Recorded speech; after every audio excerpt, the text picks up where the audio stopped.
Police fire on funeral of Kashmir man killed by soldiers. Kashmiri men left carry body of Kaisar Amin but amid tear gas smoke fired by Indian policemen after they stopped the funeral procession in Srinagar, Indian-controlled Kashmir, Saturday, June 2, 2018. Government forces in Indian-controlled Kashmir Saturday fired shotgun pellets and tear gas at hundreds of mourners in the disputed region's main city as they carried the body of a young man killed the other day after a paramilitary vehicle run over him, police and residents said. AP photo, Daryasin, Srinagar, India. AP, government forces in Indian-controlled Kashmir fired shotgun pellets and tear gas at hundreds of mourners Saturday during a funeral march for a man killed when he was run over by a paramilitary vehicle during a protest. The angry mourners were marching with the man's body to a graveyard in Srinagar on Saturday when police and soldiers used force to stop them. Police said the marchers were defying a government order that bans assembly of more than 4 people in the city. Residents said youths from the funeral regrouped in the winding streets of the city's downtown and threw stones at troops while chanting slogans in favor of rebels and demanding an end to Indian rule over disputed region.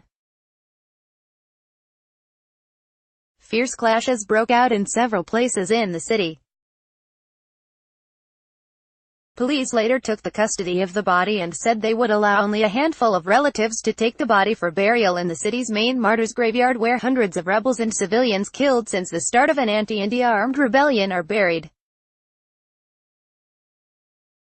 When hundreds of residents showed up, witnesses said police again fired tear gas into the mourners. That set off pitched battles between residents and government forces. At least a dozen people were injured in the day's clashes. The man was critically injured Friday and died overnight in a hospital after a paramilitary armored vehicle crushed at least 2 men during an anti-India protest. Armed police and paramilitary soldiers laid razor wire and steel barricades at roads and enforced a curfew in old parts of Srinagar to restrict participation in the funeral. Authorities cut mobile internet services in Srinagar, and reduced connection speeds in other parts of the Kashmir Valley, a common government practice to prevent anti-India demonstrations from being organized.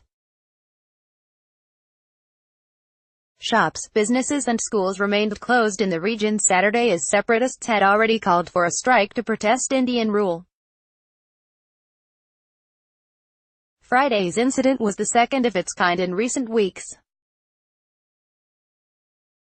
Last month, a young man was killed when a police armored vehicle ran over him during clashes with government forces in Srinagar.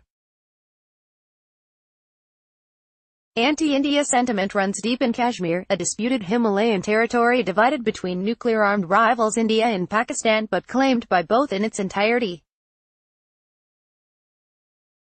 In recent years, the Indian-controlled portion has seen renewed rebel attacks and repeated public protests against Indian rule.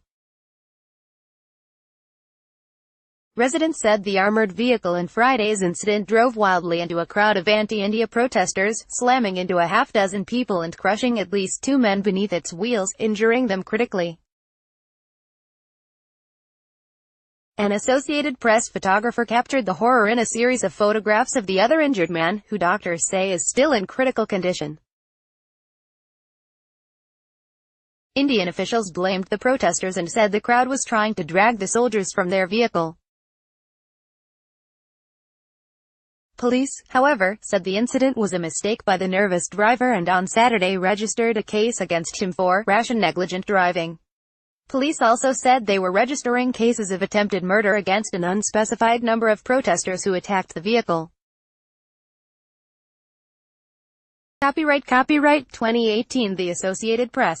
All rights reserved. This material may not be published, broadcast, written or redistributed.